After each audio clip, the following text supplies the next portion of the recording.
santuy semua, apa kabar? Semoga lagi dalam keadaan sehat dimanapun teman-teman santuy berada. Udah lama kayaknya kita nggak ketemu nih sama teman-teman santuy semua. Di sini seperti biasa saya nggak sendiri, ada teman-teman santuy yang selalu setia menemani. Cuma mungkin personil kita kurang lengkap ya. Hari ini ada Kak Rey, ada Kak Adi, dan ada juga nanti ini nih kita ada featuring sama guest nanti ini spesial. Nanti kita kasih tahu, nanti kita kenalin nih. Mana nih Kak Rey, Kak Adi? Hai, apa kabar? Hai. Selamat malam semua. Halo, shalom. Dadah. Lama nggak berjumpa. Selamat malam. Agak excited ya karena udah lama nggak ketemu ya. Udah lama nggak rekaman bareng kita ya. Tapi sebelumnya nih, Ca, kita mau ingetin lagi santuy itu apa, gitu-gitu. Siapa tuh ada yang lupa kan? Bener, saking lamanya Iya, ya. Jadi santuy itu singkatan dari saya, anak Tuhan Yesus, santuy. Jadi itu bagian dari segmen Support Talk yang ngobrolin dunia anak muda Kristen gitu. Jadi topik-topiknya seputaran anak-anak muda atau yang berjiwa muda nih, gitu teman-teman. Supaya nggak lupa gitu, santuy. Ya soalnya udah pada lupa ya kayak santuy. Cuman biasanya nih ngingetin lagi kita biasanya berempat nih. Cuma satu lagi teman kita Kak Beni lagi berhalangan hadir. Nanti kalau yang kangen sama Kak Beni di segmen berikutnya. Mudah-mudahan kita bisa full team ya kan. Nah, tapi benar. Jangan sedih. Kita bisa lengkap ya, full team. Benar, meskipun nggak ada si Kak Beni, kita punya teman juga hari ini buat ngobrol-ngobrol. Wah. Teman-teman dari tim Sabda. Nanti kita undang bareng-bareng ya, supaya bisa perkenalan lebih lanjut lagi. Coba Kak Adi, mungkin Kak Adi boleh ngasih tahu dulu Kak, kisi-kisinya siapa nih kira-kira teman kita featuring hari ini? Nah, hari ini kita akan kedatangan guest yang sangat baik ya di dalam pelayanan, dan kita tahu kalau hari ini kita mau belajar tentang firman Tuhan, Alkitab, dan kita kedatangan dari teman-teman Sabda Ministry Learning Center yang dimana itu adalah Ibu Yulia Oniati ya Bu ya. Ibu Yulia, mungkin bisa perkenalkan diri Bu. Dari tim Sabda. Ya, sorry. Halo Kak Adi, saya Yulia, Bu Yulia. Saya founder dari Yayasan Lembaga Sabda dan senang sekali hari ini boleh menjadi tamu bagi santuy. Itu saja, sudah menikah, ada satu anak. Apa lagi ya? Tinggal di Solo, tempatnya Pak Jokowi. Jauh. Tempatnya Pak Jokowi. Tempatnya Gibran sekarang Bu. Iya, Gibran, temannya Mas Gibran. Iya, hebat ya. Bu Yulia sendiri kah atau ada teman-teman yang lain yang kita mau kenalan lagi nih? Ya, ada satu tim nih. Ada Ibu Evi, dia ketua dari Yayasan Lembaga Sabda. Kemudian ada Christian, Tian, dia tim teknis yang akan bantu saya kalau ada masalah. Dia juga yang akan merekam. Lalu ada di samping saya nih sebenarnya ada Tere. Dia akan jadi admin saya. Nanti kalau misalnya saya butuh sesuatu, dia akan tolong. Dia juga yang akan mencatat jika ada hal-hal yang penting untuk nanti bisa di follow up. Jadi nanti Tere yang akan evaluasi saya. Berarti hari ini ramai banget ya ternyata ya. Tim. Iya. Oke. Jadi kita sekarang ini kali ya, kita mulai ngobrol-ngobrol yuk. Takutnya nanti teman-teman santuy udah makin penasaran kita lagi mau ngomongin apa. Betul. Jadi kita kasih tahu dulu nih kalau tema kita hari ini adalah pertumbuhan iman melalui firman. Kesannya kayak berat ya, tapi tenang teman-teman santuy, kita tetap bahasnya secara santuy. Tapi tetap mudah-mudahan bisa memberkati teman-teman semua yang lagi dengerin. Nah, hari ini kita mau ya saling belajar gitu ya, apa sih sebenarnya pertumbuhan iman itu, apalagi kan kita anak-anak muda nih, ya mungkin ya banyak yang kayak ya cuman sekedar aja, mungkin cuma baca renungan singkat misalnya, atau malah Alkitabnya mungkin malah sudah berdebu mungkin ya, karena sekarang mulai ditinggalkan, sepertinya udah mulai jarang gitu ngebuka-buka buku lagi gitu. Ada handphone. Ada handphone. Udah buka handphone sekarang. Benar. Nah, kira-kira gimana nih kalau dari kita pribadi-pribadi nih, kira-kira gimana sih kita tuh melihat tentang pertumbuhan iman? Apa sih yang kita maknai tentang pertumbuhan iman itu? Apakah sama nih maknanya kayak dulu tuh lagu sekolah minggu yang baca kitab suci, doa tiap hari kalau mau tumbuh gitu kan? Apakah kayak gitu tuh artinya pertumbuhan iman atau gimana? Coba yuk kita sharing bareng-bareng. Dari mungkin kita mumpung ada ini ya, ada guest, kita kasih ke guest kita dulu nih buat ngobrol-ngobrol bareng sama kita. Gimana nih Bu? Tentang tema hari ini Bu. Tentang tema hari ini Bu. Ya, saya kira tema hari ini sangat menarik sekali, terutama untuk kita-kita yang rindu bertumbuh, ya. Untuk mereka yang nggak rindu bertumbuh pun saya kira sangat menarik karena pengen tahu apa sih, gimana sih kehidupan Kristen yang bertumbuh itu seperti apa. Terkhusus untuk anak muda ya. Sehingga saya pikir topik ini penting buat semua orang deh, bukan hanya anak muda saja, tapi semua orang. Oke, ini masih teaser ya, masih awal-awal nih. Coba, kalau dari Kak Rey, gimana nih Kak? Sebagai anak muda nih Kak, ceritanya. Gimana sih Kak, Kakak memaknai pertumbuhan iman kita nih anak-anak Kristen? Mungkin bagaimana kita menjaga hubungan dengan Tuhan gitu. Itu sih, supaya kita selalu melekat. Nah, dengan cara apa? Ya, salah satunya ya memang harus membaca firman Tuhan. Itu seperti kayak apa ya, surat cinta dari Tuhan buat kita gitu. Jadi dengan kita membaca firman Tuhan itu menurut aku iman kita semakin bertambah begitu. Itu Kak Eca. Oke.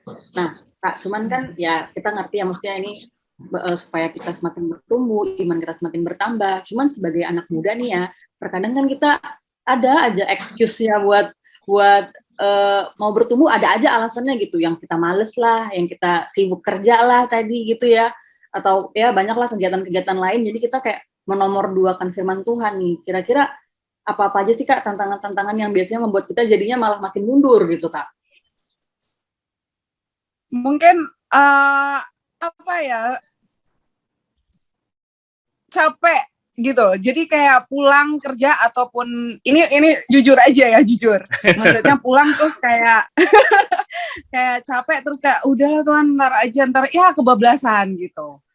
Terus ya itu kebablasan terus. Jadi itu mungkin tantangannya itu pertama itu. Terus yang kedua malas. Terus yang ketiga kayak ya udahlah kayak gitu sih, kayak baca kayaknya terlalu ribet gitu kali ya Ibu Yulia ya, maksudnya ini sebagai apa anak-anak muda yang ada juga mungkin Kak Adi ada cerita lain mungkin. Waduh. Tantangan-tangannya apa nih? Kalau pertanyaan ini sering saya tanyakan ke remaja juga sih ya, remaja dan pemuda juga, kan otomatis pertanyaannya sama. Bang, banyak PR, ya kan? Bang, baru sampai rumah, ya kan? Terus capek, terus apalagi ada Korea nonton dulu, ya kan? Jadi seakan-akan itu pertemuan iman itu nggak harus dari firman Tuhan gitu. Bisa aja pertemuan firman Tuhan dari nonton film-film rohani atau apa, padahal itu hal yang salah ya, karena pertemuan iman itu kan udah jelas dari firman Tuhan, jelas gitu kan. Jadi otomatis kita akan bergumul karena Tuhan komunikasinya juga pakai Alkitab, bukan pakai sesuatu yang lain. Bisa sih pakai sesuatu yang lain, cuma memang kalau untuk pertemuan iman itu benar-benar udah dari Alkitab itu sendiri sih, karena kita nggak tahu ya, kalau dunia kan, kalau film-film dunia kan ada aja dimasuk-masukin sesuatu yang mungkin kurang baik gitu kan, atau apa gitu, walaupun konteksnya rohani gitu. Cuma kalau kita pertemuan itu yang jelas ya pasti dari firman Tuhan. Kita udah ya kebenaran gitu kan, bahasanya udah kebenaran ya, otomatis di luar itu pasti nggak bener lah bahasanya gitu. Jadi kalau mau lihat kebenaran yang benar-benar ya pasti udah firman Tuhan, Alkitab aja yang udah kita pegang gitu, jangan ada yang lain, jangan ada selipan buku. Betul, back to Bible, itu sih. Itu Cak. Oke, sip. Nah, ini kan versi anak-anak muda nih, mungkin kita perlu mendengar nih dari yang lebih senior dari kita, mungkin kita kembalikan lagi nih ke Ibu. Tadi kan baru iya, Bu. kira-kira gimana? Atau enggak sama kali Bu sama anak muda Bu pergumulan ya Bu. Males juga, capek juga. Capek juga, banyak kerjaan. Belum lagi Iya, tergantung ya. Kalau dia seorang yang pernah merasakan kasih Tuhan, dia juga pernah merasakan berkat anugerah rohani di dalam kehidupannya, maka dia akan merasa kurang gitu kalau di dalam kehidupannya tuh tidak ada firman Tuhan yang menuntun hidupnya. Karena bagi seorang anak Tuhan yang tahu bahwa dunia ini begitu jahat gitu ya, dunia ini juga banyak godaan dan juga banyak tantangan yang harus dihadapi setiap hari, bahkan pergumulan hidup yang tidak henti-hentinya. Maka seorang anak Tuhan tuh pasti merasa nggak bisa hidup sendiri gitu. Jadi perlu kekuatan ekstra, kekuatan yang di luar dirinya untuk dia itu bisa mendapatkan tuntunan dan juga pegangan gitu untuk hidupnya, terkhusus ketika menghadapi persoalan-persoalan hidup. Dan persoalan hidup kan pasti ada gitu ya, nggak mungkin orang nggak ada masalah. Nah, saya kira tergantung itu ya. Kalau seseorang sudah pernah mengalami kasih Tuhan, maka dia tahu indahnya, tahu sukacitanya, sehingga dia akan selalu rindu mendapatkan itu. Jadi ketika dia merasakan kekeringan, maka dia akan ingat dengan firman Tuhan dan dia akan menggali firman Tuhan, akan membaca firman Tuhan dan akan dekat dengan Tuhan. Membaca firman Tuhan sendiri bukan berarti memecahkan semua masalah gitu ya, tetapi dekat dengan Tuhan itu yang memecahkan masalah. Firman Tuhan adalah firman-Nya dan itu hidup dan itu menghidupkan. Karena itu ketika kita dekat dengan Tuhan, maka kita itu dekat dengan firman-Nya. Atau kebalikannya, kalau kita dekat dengan firman-Nya, maka kita dekat dengan Tuhan. Dan seorang anak Tuhan akan merasa sangat kesepian ya di dalam hidup ini kalau dia tidak memiliki seorang teman yang sejati. Dan kita tahu, anak muda pasti juga tahu, tidak ada teman sejati di dalam dunia ini. Banyak teman yang mengecewakan kita, banyak teman yang meninggalkan kita, bahkan banyak teman yang tidak setia dengan kita gitu ya. Dan kita tahu Tuhan Yesuslah teman kita satu-satunya yang setia, yang sungguh-sungguh setia gitu ya. Ya pasti ada teman-teman yang baik di sekitar kita, tetapi kesetiaannya itu belum teruji kalau itu belum menghadapi kesulitan-kesulitan yang besar gitu ya. Dan ketika kita membutuhkan firman Tuhan, kita tahu hanya Tuhan yang bisa memberikan kekuatan di dalam hidup kita. Apalagi ketika kita memikirkan apa sih makna hidupku, aku hidup untuk apa sih gitu ya. Sering kan anak muda kalau kesepian itu mikirnya yang aneh-aneh gitu ya. Bukan aneh-aneh, itu mikir yang realita gitu ya. Ketika kita benar-benar mentok gitu, ketika kita benar-benar dihadapkan dengan satu kesendirian gitu. Walaupun kita temennya mungkin banyak, tapi ada saat di dalam hidup kita tuh pasti kita merasa sendiri dan sepi gitu ya. Dan di situ kita akan mulai memikirkan apa sih makna hidupku, apa sih tujuan hidupku, ngapain sih aku ada di dunia ini gitu ya. Nah, mulailah kita mencari sesuatu yang pasti itu di luar diri kita dan tahu juga bahwa dunia tidak mungkin bisa memberikan jawaban dari itu. Nah, kalau anak muda mungkin belum mengalami ya. Kalau orang sudah setua saya udah tahu gitu, dunia itu nggak bisa memberikan. Uang tidak pernah memuaskan kita. Kesenangan apapun yang ada di dunia pasti kita suatu ketika akan bosan. Jadi orang yang sudah makan umur seperti saya ini tahu bahwa dunia walaupun menunjukkan semua glamour yang luar biasa, tapi kita tahu itu bukan sesuatu yang langgeng gitu, bukan sesuatu yang abadi.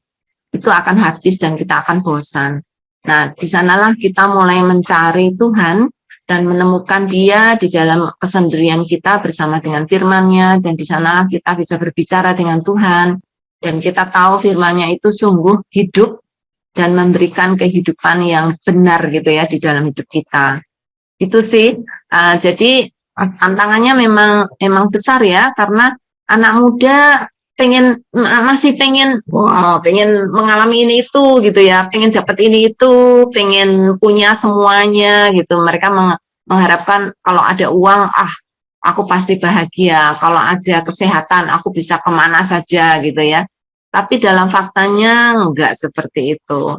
Jadi ya, kalau kita sudah mentok dengan satu masalah mungkin ya, anak muda baru akan mulai memikir, ngapain ya aku hidup di dunia ini? Aku sangat terberkati loh Bu sama pembahasan ini Bu. Aku jadi maksudnya relate gitu ya sebagai anak muda yang masih ya 20-an lah ya saya ya Bu ya. Jadi ingat Hampir itu 30. Iya, Cak. almost 30 ya sebenarnya. Hmm. Maksudnya kalau kayak bahasa anak mudanya tuh kan ada ya dulu yang namanya kayak quarter life crisis. Katanya kalau anak-anak Yap. udah mencapai umur 25 tahun tuh langsung kayak dunia rasanya tuh kayak nggak pernah cukup ya. Kayak tadi yang Ibu bilang gitu ya, pertanyaannya, saya ini mau jadi apa? Saya ini apa gunanya? Saya ini mau ngapain? Jadinya kayak kalau kita nggak di dalam Tuhan, jadi ujung-ujungnya kayak kita fokus ke mengejar karir, ke ambisi kita, fokusnya kayak aduh tabungan saya baru segini, ada cicilan ini, pengen itu, semuanya hal yang duniawi, sampai kayak tadi lagi balik kayak yang Bu Yulia tadi bilang, nggak pernah ada yang cukup gitu, rasanya selalu kurang dan kurang gitu. Sehingga kalau misalnya kita, ya balik lagi tadi, kita nggak punya rasa cinta sama Tuhan, kita nggak punya rasa pengen semakin dekat sama Tuhan, ujung-ujungnya kita jadinya bablas ke jasmani terus gitu, bablas ke hal-hal duniawi terus gitu. Mungkin itu kali ya tantangan terbesar dari anak-anak muda tuh, menemukan rasa inginnya itu dulu kali gitu ya. Kalau aku yang nangkepnya gitu ya, maksudnya dia terkadang terlalu terlalu ke dunia gitu, terlalu mengejar ambisi, sehingga kadang rasa cinta ke Tuhan, rasa ingin dekat ke Tuhannya malah jadi makin-makin ini gitu, malah makin-makin kurang gitu. Itu sih yang aku tangkap. Gimana kalau dari Ya. Kak Adi? Kak Adi gimana kira-kira menangkapnya?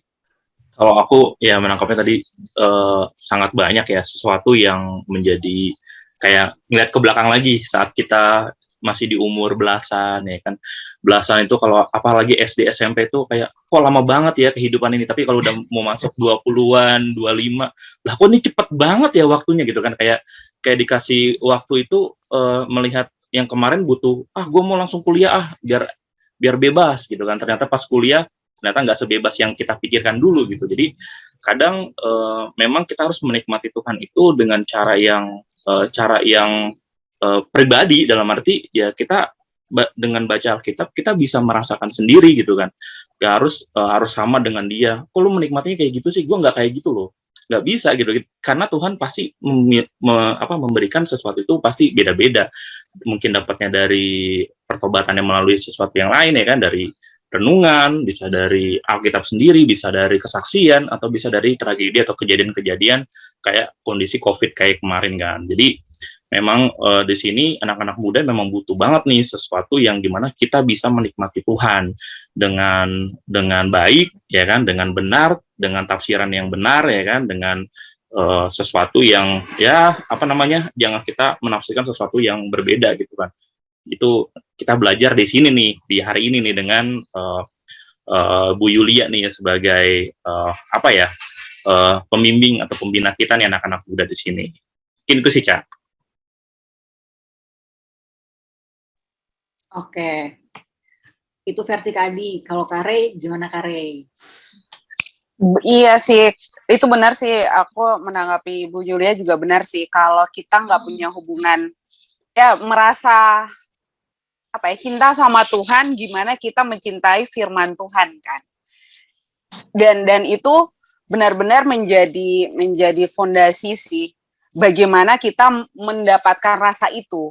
Nah, karena aku dulu pas masih sekolah atau ya firman Tuhan persis kayak udah dibaca seperti buku biasa gitu.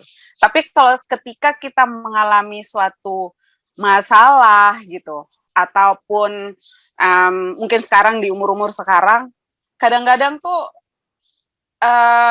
firman Tuhan itu yang menguatkan kita gitu. Jadi kayaknya kalau kita nggak baca ataupun membaca firman Tuhan tuh kayak ada yang hilang dalam hidup sehari-hari ya. Nah, rasa itu tuh bagaimana? Nah, itu tuh benar-benar harus mengalami secara pribadi, persis kayak Adi tadi bilang, bagaimana hubungan pribadi kita dengan Tuhan gitu. Gimana rasa haus itu yang selalu ada tiap hari, yang kita kalau nggak dapat itu tuh nggak bakalan jalan hidup kita gitu, ataupun jalan tapi kayak ada yang kosong. Nah itu tuh perasaan itu yang harusnya ditumbuhkan, dan caranya dengan macam-macam gitu ya. Ya banyak juga sih, kayak contohnya kalau kita baca firman Tuhan juga kadang-kadang bingung gimana ya gitu, gimana ya caranya gitu. Kadang-kadang mau mulai nih tapi kita nggak tahu nih mulainya bagaimana gitu. Jadi mungkin ada juga, kalau aku contohnya kayak baca renungan, ya kan. Kadang-kadang kita juga pas dulu kita sekolah juga ditumbuhkan rasa itu dengan, masih ingat nggak? Kita kalau, aku nggak tahu ya di sekolah aku pas SD atau SMP tuh, kalau ke sekolah setiap hari Minggu guru agamanya tuh bilang, kamu buat ringkasan renungan, ringkasan pembacaan setiap hari Minggu gitu di gereja. Nah itu mungkin cara gimana kita diisi terus dengan firman Tuhan sejak dini menurut aku sekarang, dan aku kayak nyadar gitu, oh iya ya itu, padahal yang dulu-dulu ini apaan sih, tugas apa sih tulis renungan gitu kan, tapi itu jadi fondasi untuk mencintai firman Tuhan itu, gitu sih Kak. Gitu, jadi ya memang sih ya, contohnya ya bagaimana caranya gitu. Mungkin Ibu Julia ada tips-tips gitu untuk kita membaca, menolong mungkin teman-teman ataupun kita sendiri memahami firman Tuhan. Mungkin ada tools-toolsnya gitu, Bu Yulia, bisa sharing di Santuy. Mungkin ini juga sih, Kak Ray, kalau Kak Ray tadi bilang kondisi di sekolah Kak Ray dari SD ya, dari SD sampai SMP itu udah renungan. Saya enggak gitu loh. Saya di sekolah SD negeri yang dimana yang nggak pernah kenal itu, yang ada malah kita harus dapat nilai agama Islamnya itu harus dapat standar gitu supaya bisa naik kelas dulu ya di saya ya. Nah, gimana mungkin pergumulan anak muda sekarang tuh mungkin ada yang kayak gini sekarang kondisinya gitu, yang dimana makanan firman Tuhan juga agak kurang ya kan, perenungannya firman juga kurang, dan gimana cara kita untuk di saat kondisi-kondisi sibuk atau pergaulan agak kurang gitu kan, atau lebih banyak main dan lain-lain, gimana caranya anak-anak muda ini bisa kembali gitu ke Alkitab sebagai standar kebenaran dan standar hidup yang benar gitu sih. Mungkin nanti lebih panjang nih dari sama Bu Yulia nih, gitu sih Kak. Nah, kayaknya dari tadi kan ini pembahasan kita mengenai si pertumbuhan imannya gitu ya, dan yang tadi lah yang udah banyak kita bahas. Cuman mungkin kita bisa bahas juga nih, kira-kira baca firman Tuhan biasa sama menggali firman itu sama atau enggak sih? Kan kayak tadi Kare bilang gitu ya, Kare dari SD ya baca renungan tiap hari gitu kan. Sama, aku juga dari SD baca renungan tiap hari gitu. Cuman apakah itu sama dengan menggali firman Tuhan itu sendiri gitu? Apa beda gitu kan? Mungkin coba kita tanya ke Bu Yulia kali ya. Gimana nih Bu, kira-kira Bu? Sama apa beda nih Bu? Ya. Oke, jadi ada dua pertanyaan ya. Tadi ada pertanyaan dari Kak Ray tentang alat-alat untuk belajar firman Tuhan, dan juga ada Kak Eca yang menanyakan tentang perbedaan. Nah, mungkin saya akan mulai dulu dengan satu situasi di mana kita ingin belajar gitu ya. Saya setuju dengan Kak Ray yang tadi bilang kita harus punya kerinduan lebih dahulu. Nah, sekarang yang ditanyakan kan kerinduan itu datang dari mana gitu. Nah, ingat nggak cerita tentang Nikodemus? Di sana Tuhan Yesus cerita tentang karena Nikodemus tanya ya gimana dia bisa selamat gitu. Lalu Tuhan berkata bahwa dia harus lahir baru. Nah, ini situasi kondisi di mana itu menjadi syarat untuk seseorang memiliki kerinduan bahwa dia harus lahir baru, dilahirbarukan oleh Allah sehingga hatinya boleh dihidupkan. Jadi ceritanya nih ketika Adam jatuh dalam dosa, dia kan terputus, mati, hubungan dengan Tuhan terputus, jadi rohnya tuh mati gitu ya. Nah, sejak itu kita semua yang lahir dari Adam sama kondisinya, yaitu rohnya mati, terputus hubungan kita dengan Allah. Nah, kalau roh mati itu bayangin aja kalau badan mati gitu ya, orang mati. Kira-kira kalau dicubit dia bisa teriak enggak? Enggak kan? Dia mati, dia nggak rasain apa-apa gitu. Dia mau dicubit, mau ditendang, mau diapain, dia nggak akan bergerak gitu. Sama dengan roh kita, ketika roh kita mati, ketika kita mau dikasih apa, bahkan mau dicubit, roh kita itu akan diam saja. Mau dicekokin gitu ya, dengan firman Tuhan juga nggak akan mempan gitu. Dia nggak akan rasa apa-apa. Jadi syarat untuk seseorang punya kerinduan adalah dia harus dilahirkan baru oleh Allah. Maka dia rohnya tuh akan hidup. Dan ketika rohnya hidup, dia tuh akan merasa lapar. Sama seperti bayi yang lahir ya. Bayi kalau lahir mungkin sehari 2 hari dia nggak makan nggak apa-apa ya. Tetapi setelah 2 hari dia akan nangis. Bahkan mungkin sebelum itu. Sekarang bayi-bayi sekarang katanya 1 hari aja udah nangis minta minum gitu ya. Tapi ketika dia mulai merasa lapar, nah inilah dia butuh makanan. Dia mungkin nggak tahu makanan apa ya, tapi pokoknya nangis deh gitu. Jadi kalau dia masih bayi, ya dia akan nangis saja gitu. Kita sebagai orang Kristen yang mungkin masih bayi dalam kerohanian kita, mungkin kita juga bisanya cuman uring-uringan gitu, atau kita jadi orang yang yang merasa tidak puas, yang ingin memberontak, dan lain-lain itu mungkin karena dia merasa lapar, tetapi dia tidak tahu makanan apa yang dibutuhkan. Nah, seperti makanan ketika kita masih bayi, ya kita harus makanan-makanan yang empuk-empuk, bukan empuk ya, makanan yang cair. Nanti kalau udah rada gede, yang bubur gitu ya. Nanti kalau udah gede lagi, ya bisa nasi, dan seterusnya. Nanti kalau udah gede lagi, maunya steak gitu ya. Makannya yang keras-keras gitu. Sama seperti kita sih, jadi kalau setiap kita bisa berbeda-beda kebutuhannya. Jadi kalau kita masih bayi rohani ya kita harus butuh yang lembut-lembut gitu ya, yang cair, yang mudah dimakan. Tetapi kalau dia udah dewasa dia akan butuh nasi, lebih dewasa lagi dia akan butuh makanan yang keras. Jadi sebenarnya semua yang tadi yang tadi di-sharingkan ya, entah itu kesaksian, entah itu bahan renungan, entah itu khotbah, entah itu seminar, entah itu apapun, itu sebenarnya bisa menumbuhkan kerohanian kita. Tapi dalam taraf apa dan untuk taraf apa? Kalau kita masih bayi rohani, kita akan lebih senang dengar kesaksian. Kesaksian itu sangat menghibur, makanya ketika kita menolong seseorang yang baru lahir baru atau baru orang Kristen baru, kita akan kasih dia banyak kesaksian untuk melihat bagaimana Tuhan menolong orang lain. Dia mulai melihat dirinya sendiri gitu ya. Lalu kalau dia sudah rada tambah besar, dia mulai senang pergi ke gereja, dia senang mendengarkan firman Tuhan, kalau dia remaja mungkin senang pergi ke persekutuan, selain ketemu teman-teman, lama-lama dia mendengarkan firman kok kayaknya ada something yang bagus gitu ya. Nanti kalau udah dewasa lagi, dia mulai senang datang ke kebaktian umum, dia mendengarkan khotbah, dia senang sekali. Lama-lama dia merasa, kok kurang ya, karena seminggu cuma sekali, lalu mulai cari renungan gitu ya. Dia mulai baca renungan, nanti kalau udah baca renungan dan dia mulai bertumbuh, semakin bertumbuh, dia semakin, ini renungan kok nggak cocok ya, ini kok renungannya kok dangkal ya, ini kok renungan mulai gitu ya, berarti dia sudah tanda-tanda dia membutuhkan yang lebih keras gitu ya. Jadi semua sebenarnya bisa menumbuhkan kehidupan kita tergantung kita sedang ada di level mana gitu ya.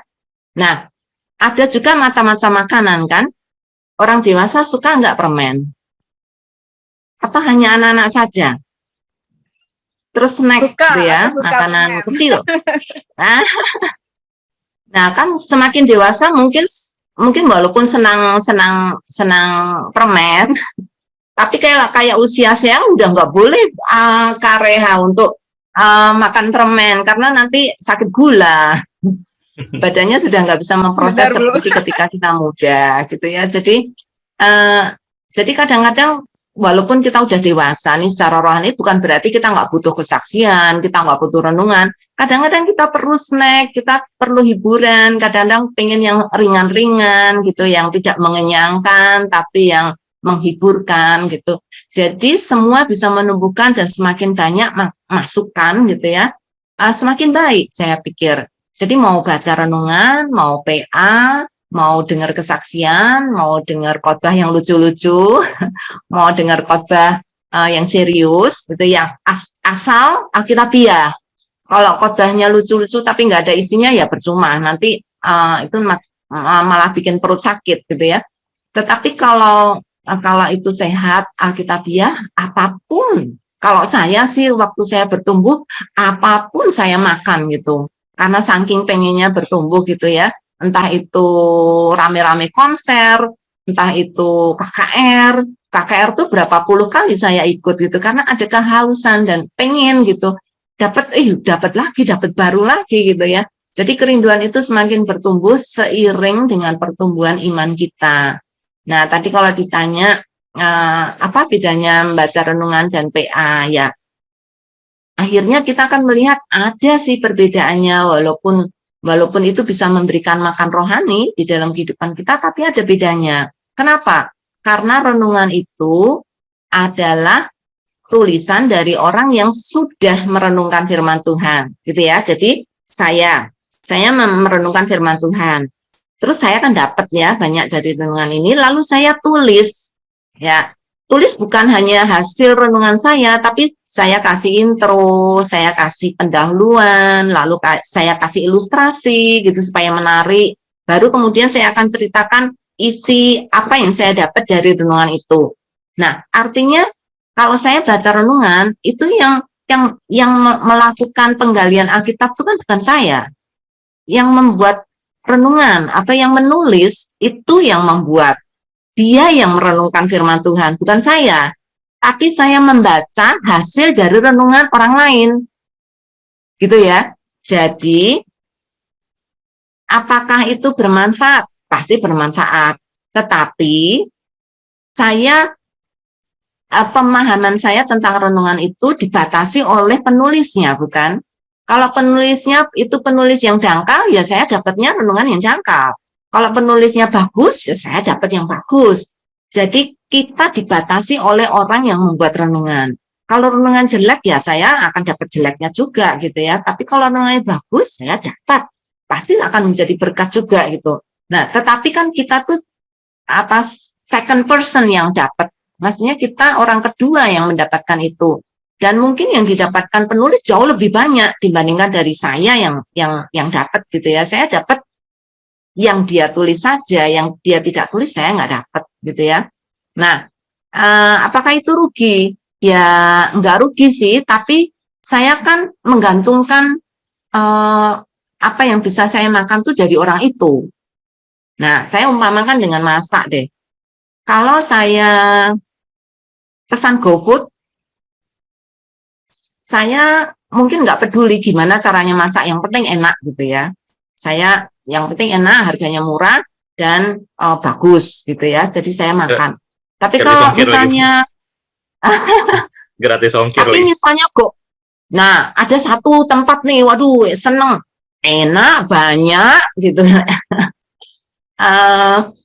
Tampilannya menarik gitu ya. Nah, tapi ternyata tempat yang saya senengin tiba-tiba tutup gitu ya. Terus semua GoFood tutup. Aduh, saya nggak bisa makan dong. Nah, itu ruginya. Kalau semua renungan nggak ada, saya nggak bisa makan. Saya menggantungkan itu pada orang lain. Nah, lain kalau saya belajar masak. Mungkin masakan saya tidak seenak yang di GoFood. Tapi saya bisa makan ketika semua GoFood tutup, ya, semua restoran tutup. Saya bisa masak, saya bisa mendapatkan makanan, dan saya masih bisa makan. Bahkan dengan belajar masak terus-menerus, lama-lama saya menjadi pintar masak. Masakan saya nggak kalah sama masakan restoran gitu ya. Jadi keuntungannya apa? Setiap hari saya bisa makan apa yang saya mau gitu ya. Saya bisa mendapatkan sebanyak yang saya mau. Dan saya belajar memasak semakin pintar. Saya mulai baca resep-resep gitu ya. Saya mulai cari YouTube gimana caranya masak ini, masak ini. Setelah satu masakan berhasil saya masak, aduh bangganya minta ampun. Dan setelah bangga, yuk coba makanan yang lain gitu ya. Lama-lama tambah banyak nih pengalaman saya dalam memasak, dan mulai banyak resep-resep masakan yang saya coba. Dan semakin senang, dan ketika semakin senang saya semakin bangga kan. Saya mulai mengajak orang lain, yuk aku bisa masak loh, ayo masakanku gitu ya. Kita menjadi berkat juga bagi orang lain, bahkan kita bisa memberi makan kepada orang lain. Nah, itu keuntungannya. Jadi kalau saudara mau belajar masak sendiri harus PA.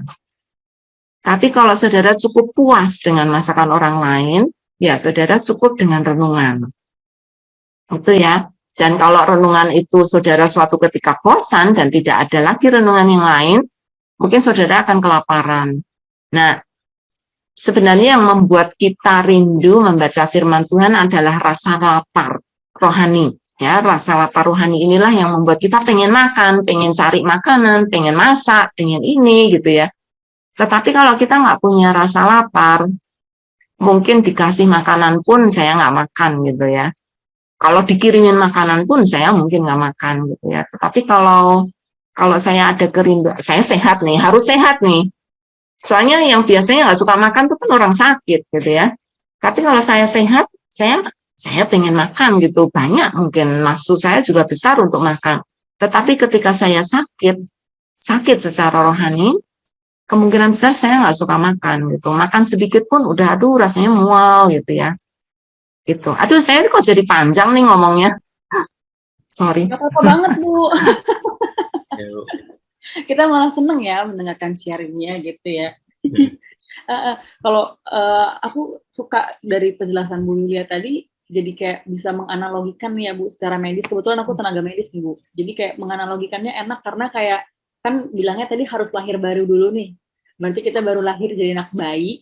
Anak bayi itu kan nggak bisa makan sendiri ya, harus disuapin, ya, kan? Betul. Harus disuapin, terus yang ngebikinin makanannya juga nggak bisa dirinya sendiri gitu. Yang ngeganti teksturnya dari halus, kasar sampai makan biasa, itu kan harus orang tuanya gitu. Jadi mau nggak mau dicekokin terus. Jadinya kita juga kayak gitu ya Bu ya, kita pun bertumbuh lama-lama dari bayi, jadi balita, jadi remaja, sampai jadi dewasa gitu. Jadi buat kita jadi berkaca lagi nih, saya masih bayi nggak ya secara rohani nih, apa saya masih terus-terusan dicekokin, apa saya udah mulai bisa nih naik kelas gitu, udah nggak dicekokin lagi nih sekarang, udah mau jadi dewasa nih, udah mau jadi lebih bertumbuh lagi nih gitu. Jadi tapi Kak Eca, kadang-kadang kita capek juga masak terus gitu, ada kalanya kita pengen makan makanan orang lain, nggak apa-apa. Jadi walaupun kita sudah pinter PA misalnya ya, kadang-kadang kita baca renungan, no problem. Itu menjadi tambahan untuk kita. Jadi kita nggak perlu merasa, wah kalau baca renungan berarti kita masih bayi. Enggak juga gitu. Ada kalanya kita sendiri capek dan kita butuh sedikit hiburan atau kita pengen dapat dari orang lain.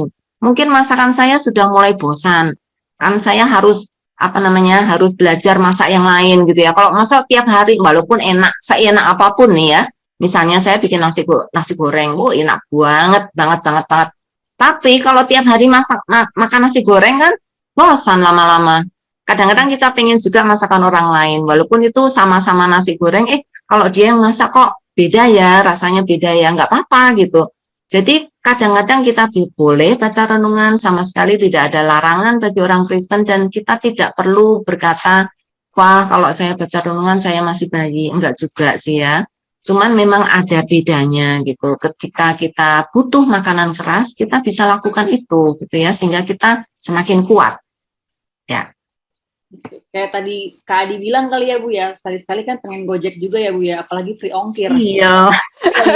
Apalagi tuh ada yang baru, pengen coba pasti. Baru iya. Dah langsung dipesan. Gimana? Tapi yang penting itu tadi saya note Bu, asal Alkitabiah ya Bu ya. Asal Alkitabiah. Itu yang paling penting sih, karena di luar masih banyak Bu luarnya enak, bungkusnya mantep, Hmm. tapi ternyata isinya bekas kemarin, Bu. Jadi agak busuk-busuk Iya. dikit. Jadi perlu memang harus Alkitab. Itu kita note ya teman-teman, santuy. Iya. Iya. Sip. Wah, udah semakin ini ya, panas ya, teman-teman. Kita Masa? sudah bahas nih, sudah mulai warming up ya. Tapi sabar dulu, tunggu dulu. Oh, tadi Kita pertanyaannya Iya. pertanyaannya Kak Re tadi belum tak jawab loh. Oh iya itu, Sorry. yang tools, Iya. yang tools gitu. Alat. Ya, nah Oh, ini kan alat. kita mau belajar masak nih. Nah, kalau Yes. belajar masak kita harus mulai tahu nih alat-alat apa yang kita bisa pakai untuk masak gitu ya. Jadi di Iya, dalam benar. di dalam kehidupan kita sebagai orang Kristen memang perlu mengenal alat-alat itu gitu ya. Yang pertama Alkitab, jelas ya, harus baca Alkitab. Tapi Alkitab itu bukan cuma Alkitab saja. Sebenarnya saya pengen share screen sekarang atau nanti ya? Sekarang boleh, Kalau Bu. sekarang Atau boleh?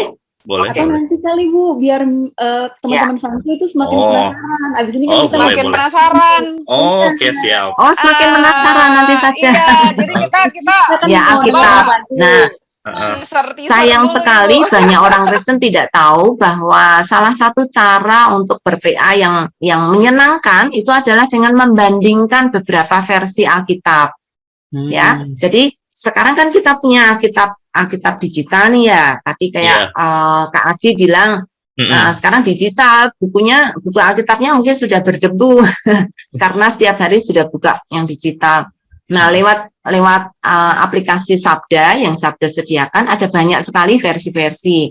Selain versi TB, terjemahan baru yang terbitan dari LAI, ada juga versi-versi lain dalam bahasa Indonesia. Ada firman Allah yang hidup, ada Alkitab yang terbuka yang dari Sabda, kemudian ada terjemahan sederhana Indonesia, ada Alkitab mudah dibaca, banyak banget, lebih dari 20 gitu ya bahasa Indonesia. Jadi kita bisa bandingkan antara antara versi yang satu dengan versi yang lain. Kadang-kadang ada versi tertentu yang kita merasa kok lebih enak ya bacanya, lebih gampang gitu ngertinya juga bisa. Atau kadang kalau ayat yang ini kok saya senang versi ini, kalau ayat yang ini saya kok lebih jelas kalau versi yang ini. Silakan. Saya tidak mengatakan harus pilih Alkitab yang bagus. Semua Alkitab bagus, tidak ada yang jelek ya. Nah, tetapi memang setiap terjemahan Alkitab itu ada tendensi dengan pembuatnya yang menerjemahkan. Jadi ada yang menerjemahkan dengan cara-cara tertentu, ada yang menerjemahkan dengan cara-cara tertentu. Jadi selera lah ya, maunya kita yang mana. Yang penting itu tadi yang Kak Adi bilang Alkitabiah. Kalau Alkitab yang ada di Sabda itu Alkitab yang sudah sudah dipasang, itu memang ada banyak versi. Hampir semua versi yang pernah ada di Indonesia. Nah, saudara harus konsultasi dengan pendeta saudara atau pembimbing rohani saudara, versi mana yang terbaik. Sabda nggak akan mengatakan ini yang baik, ini yang jelek, semua itu ada di Sabda. Silahkan pilih dan silahkan membandingkan. Karena ketika membandingkan, saudara, oh ini versi ini kurang bagus nih, terjemahannya kok nggak sesuai dengan aslinya ya. Ya monggo, saudara yang menilai ya. Kalau saudara belajar, saudara akan tahu gitu ya, mana versi yang bagus, mana yang tidak. Nah, dibandingkan, kalau yang satu ini, saya kok nggak ngerti ya, ini Tuhan Yesus tidur di buritan. Apa itu buritan? Terus saya baca tempat lain nih, versi yang lain. Misalnya bahasa Indonesia sehari-hari, terbitan dari LAI. Oh, ternyata itu di galangan kapal yang paling ujung. Oh, buritan tuh itu, gitu. Jadi terjemahannya tuh beda-beda. Sehingga ketika kita membandingkan, kita bisa lebih jelas, ya lebih jelas. Ada Alkitab yang memberi penjelasan yang lebih jelas dibandingkan yang lain gitu. Terus ada juga yang lebih tepat atau lebih, misalnya Yusuf, suami dari Maria, ibu Tuhan Yesus, dikatakan Yusuf adalah seorang yang saleh. Tapi di terjemahan lain, Yusuf adalah orang yang benar. Nah, saudara tinggal bandingkan itu dalam bahasa Yunaninya, dalam bahasa aslinya, yang mana yang benar, yang saleh atau yang orang benar. Nah, saudara bisa membandingkan itu. Dan asik kan kalau membandingkan, kan saudara menemukan sendiri. Seperti seakan-akan kalau saudara mendengarkan orang khotbah, wah bahasa Yunani begini-begini, ini artinya begini, ini di Alkitab terjemahan lain begini, wah saudara terkagum-kagum ya, pinter banget gitu ya. Nah, kalau saudara sendiri yang melakukannya itu kan saudara senang, wow, kayak ada rasa kebanggaan bahwa saya tuh belajar sendiri dan aku menemukan sendiri gitu ya. Nah, itu Alkitab. Jadi Alkitab ada banyak.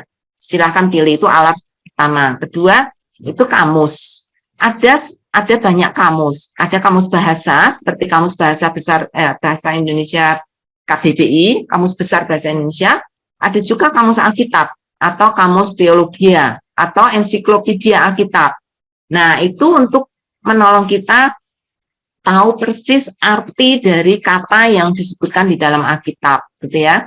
Misalnya, misalnya Nikodemus, gitu ya. Nikodemus itu siapa, gitu. Saudara bisa lihat itu di kamus ensiklopedia.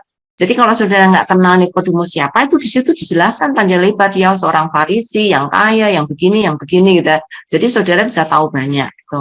Kemudian kalau bahasa, misalnya saudara melihat tadi orang benar itu, yang disebut orang benar itu apa? Atau misalnya baptis itu apa sih artinya? Nah, saudara bisa lihat di kamus Alkitab sehingga saudara jadi tahu gitu apa artinya.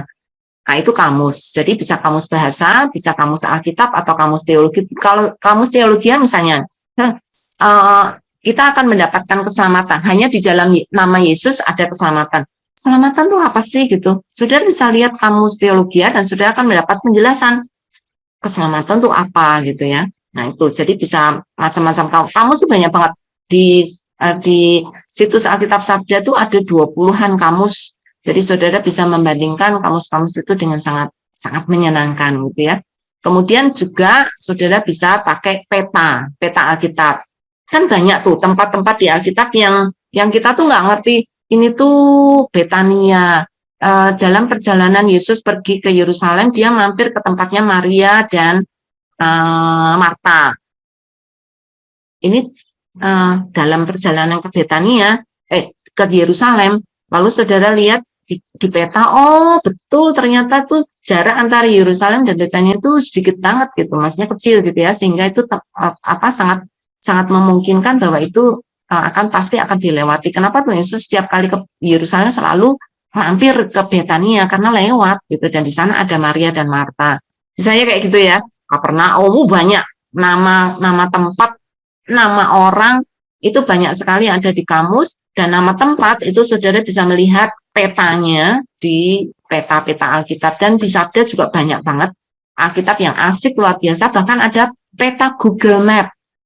Jadi saudara pengen tahu Kapernaum itu sekarang ini tuh tepatnya di mana? Saudara bisa cek gitu di Google Map, sehingga saudara persis lihat Kapernaum itu atau apa tempat di mana Tuhan Yesus dulu melayani, di mana tuh saudara bisa trace semuanya, dan itu sangat menyenangkan ya. Kemudian yang berikutnya adalah saudara bisa mendapatkan Alkipedia. Alkipedia itu alat untuk menolong kita tahu tentang pengantar-pengantar kitab. Misalnya Matius, kenapa Matius ngomong begini-begini, kenapa di Markus ngomongnya begini-begini, terus beda lagi di Lukas. Loh, ini sebenarnya kenapa 3 beda-beda gitu ya. Nah, kenapa di Matius tuh Tuhan Yesus selalu disebut sebagai Raja, Mesias. Tapi di Markus sering sekali dia sebut anak manusia, hamba. Kemudian di Lukas disebut lagi. Nah, saudara kalau saudara membaca, kalau teman-teman membaca dari pengantar, dari Alkipedia, itu akan dijelaskan. Karena setiap buku yang ditulis, setiap kitab yang ditulis di dalam Alkitab itu punya kecenderungan, kecenderungan teologi dari penulisnya.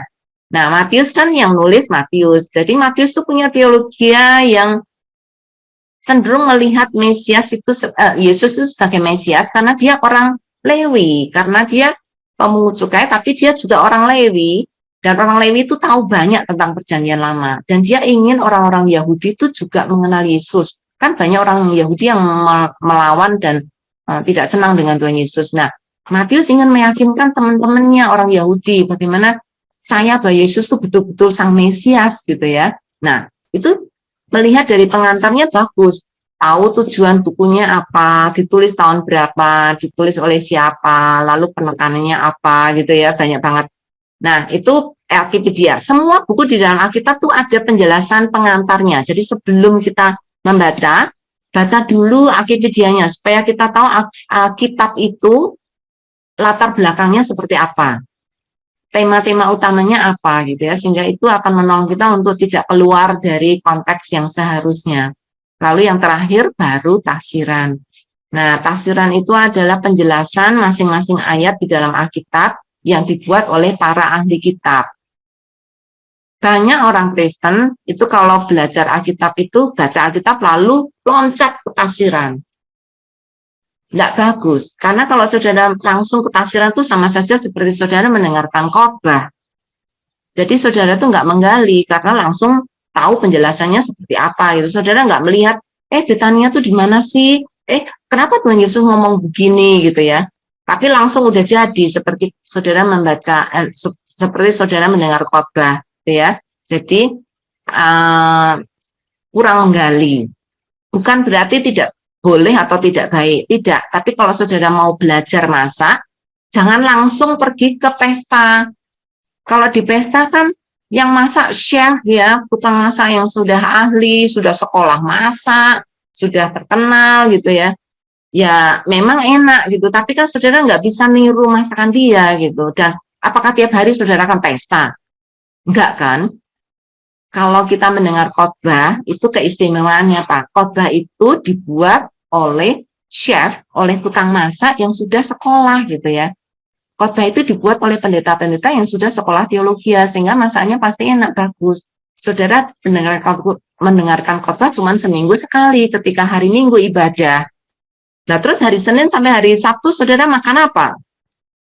Nggak makan kebanyakan dari kita. Nanti nunggu sampai minggu berikutnya kan, baru nanti makan. Nah kalau saudara sama seperti ketika kita pergi ke pernikahan. Masa saudara hanya makan kalau pergi ke pernikahan?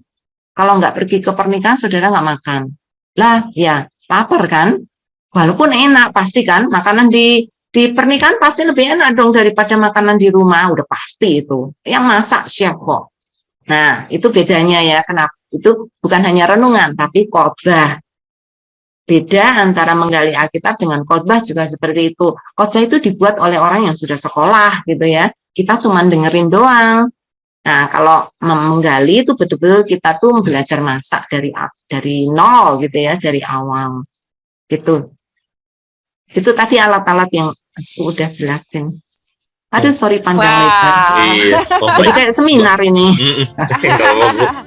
Banyak ya Bu alatnya. Ibu. Iya. Banyak. Cuman 6 sih. Iya. Oke, berarti kita break dulu ya Ibu ya.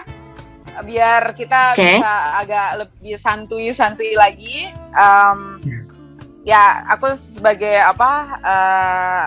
kayak ringkasan untuk sesi yang sekarang, bagaimana kita mencintai firman Tuhan yang harus ada rasa kerinduan ya untuk merasakan kita butuh lapar atau tidak akan firman Tuhan. Terus tadi Ibu Yulia juga sudah memberikan toolsnya, teaser toolsnya. Mungkin kita lanjut lagi di sesi berikutnya gitu. Oke, untuk lebih ini lagi kita dengar lagu dulu ya, teman-teman. Biar lebih santuy lagi. Oke, teman-teman. Habis ini kita break dengar lagu, kemudian kita sambung lagi. Kuatku dan bagianku selamanya.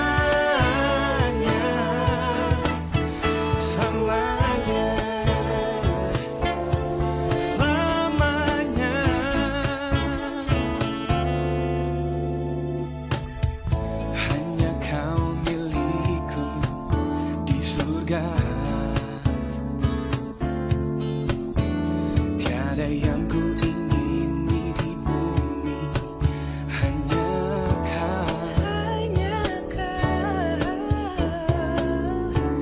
Tak ku andalkan kekuatanku,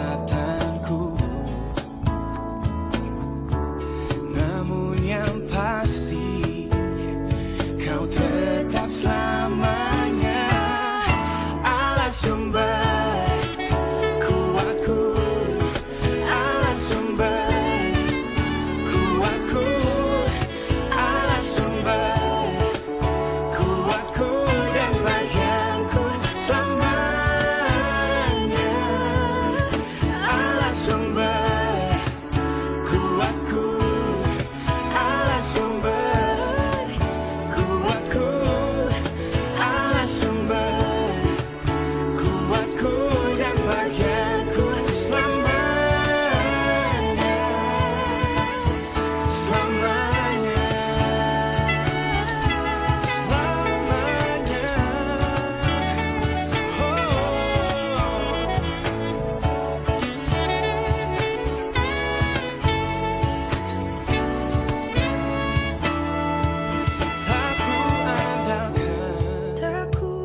bersamanya.